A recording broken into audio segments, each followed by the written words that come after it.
Muri bwanji ya Malawi konse kumene muli makamaka masano pamene nkhani ili nkamwankamwa ndiyo kuzana ndi Honorable Richard Chimwendo Banda amene ali mlembi wamkulu wa chipani cha MCP. Richard Chimwendo Banda tukamba pano ndi mfulu ndipo watuluka mwakukamba kwawo ndithu ajaji Kenyatta Nyirenda akunenesa kuti ayi mkulu ameneyi kumangidwa kwake pali zinthu ziwiri zitatu zimene sizikutsatidwa moyenerera kapena kuti motsata malamulo. Apo ndi pamene iyeyu wagamula kuti ayi lero lomwe lino ndipo pompano sakhalenso zoti mawa kapena kudikirira chinthu china chake mkulu ameneyi atuluke ndithu kunendeko asakhale konso moti mtsiku la lero lino akuyenera kukagona ku nyumba kwake, tsiku la lero lino akuyenera kukadya chakudya chophikidwa nyumba mwake. Kwavuta chabwino kunena kwawo kwambiri atsindika ponena kuti Chimwendo Banda samayenera kukhala kundende mpakana pofikira na tsiku la lero lino. Iwowa amayenera kutuluka chifukwa malamulo akuwalola kupatsidwa nawo belo, malamulo akuwalola iwowa kukhala mfulu chifukwa pa mlandu wawo umene ukunenedwa kuti ndiolakwa mlandu umenewo sunatsekulidwe yeti koma akungowaganizirabe, komanso palibe ndithu umboni wokwanira wa zimene zikukambidwazo.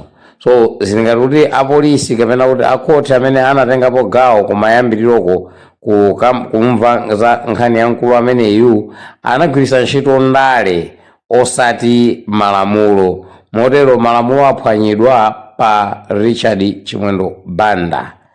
Amalawi anzanga apa tifatsepo tidekhepo. Ngati malamulo aphwanyidwa sonyeza onena kuti mkuluyu wakhala mfulu inde, pamwamba pokhala mfulupo mkuluyu apapa akhala kutani akhozanso kupanga process ma documents yake mogwirizana ndi lawyer wake, nawonso ndikupita ukasumira apolisi kapena kuti ukasumira amene anamumangawo kapena akhoza ukasumira boma imene. Chifukwa ngati wakasumira apolisi akasumira wapolisi in person, akasumira wapolisiwo ngati kuti akusumira boma kuti boma yamusunga pa rimandi iyeyo mopanda kutsata ndondomeko yoyenerera kapena kuti mopanda kutsata malamulo.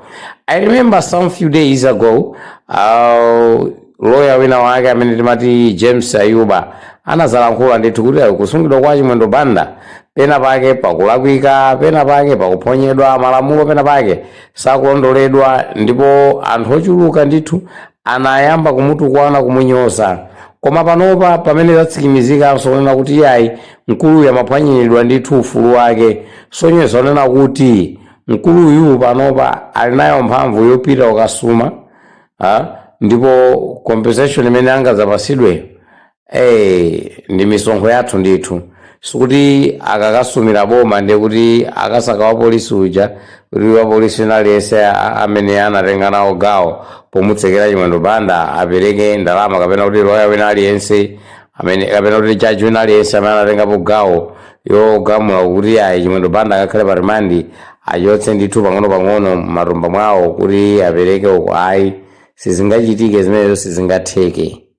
Ndipo ndi kwabwino ndithu kuti boma isanagwiritse ntchito njira zawo mogwirizana ndi politics kapena kuti kuyendera mundale, ndi bwino adziyamba afufuza kuti amalawife tisapotekeke, tisewale tikadali mu sabata yoti ayi ndi sabata imene zambiri zikuchitika.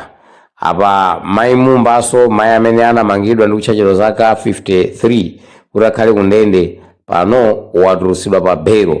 Ndiye muganize zoti uyu akuganizidwa kuti amafuna kupha munthu ndipo sanaloledwa kupatsidwa belo, pamene wina munthu anafa kale ndipo anagamulidwanso kale kuti akhale kundendeko kwa zaka 53 mu ulamuliro wa boma limene lapita lija. Apolisi komanso majaji ndi maloya anayiunikira nkhaniyo ndipo anapeza onena kuti ayi mayiwo ndiolakwa akuyenera wakhala ku ndende zaka zokwana 3 mayi Mumba tikuwakambawo kuti iwo akakhale ku ndendeko akuti anapha mamuna wawo amene ali bambo Mumba omwe anaphedwawo amene akunenedwa kuti anaphedwawo. So izizi zachimwendo bandazi ndi pamene zikutha kutulukira kapena kuti kuonekera kunena kuti yayi apati ndale zalowapo zomwe si zinthu zabwino iyayi.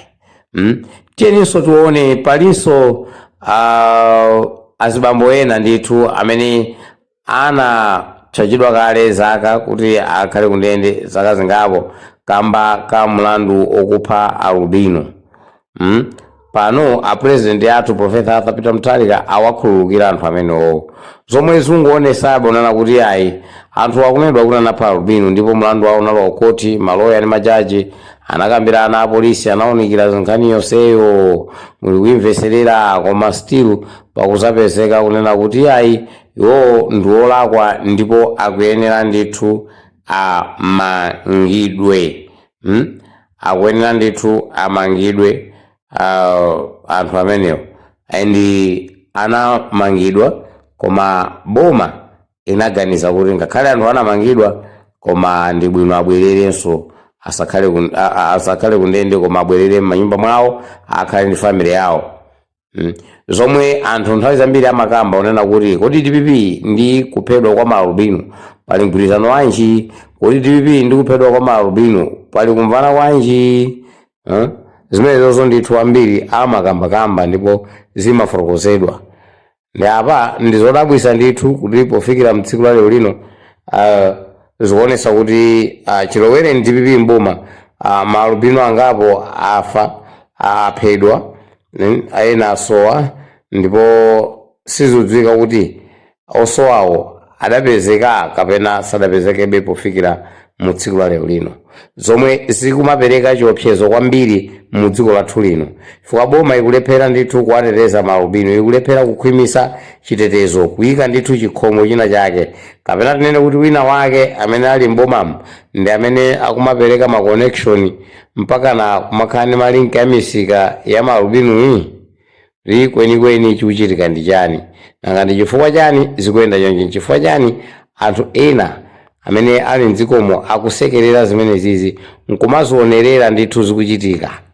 Kodi sangachitepo kena kake kuti zinthu zisapitirire? Kodi alibe mphamvu ina iliyonse imene angapange? Abale ndi alongo, inunso ndinu Amalawi amene mukundimvera, taperekaniko maganizo anu kuti kwenikweni chikuchitika ndi chani, ndi chifukwa chani mu ulamuliro wa DPP maalubino kusowa kwambiri, ndi chifukwa chani mu ulamuliro wa DPP maalubino amakhala osatetezedwa.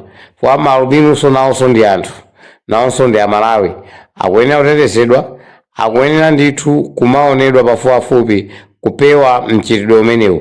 Komanso anthu amene amagwidwawo ndikoyenera kumawafunsa kuti misika ili kuti, kapena mwina nkuteka misika yake mukuidziwa kale yokagulisira ziwalo za maalubinonso, nkuona zonsezi zimachitika kuti kwenikweni chimavuta ndi chiyani. Ndi ine ndikusiyireni pompa koma yankhani ndithu mafunso amene ndaperekawo ndipo osayiwala kupanga subscribe, share, comment and like. Ndipo ife tili pano kukupasirani nkhani yonse imene ingachitike mdziko lathu lino. Zikomo kwambiri.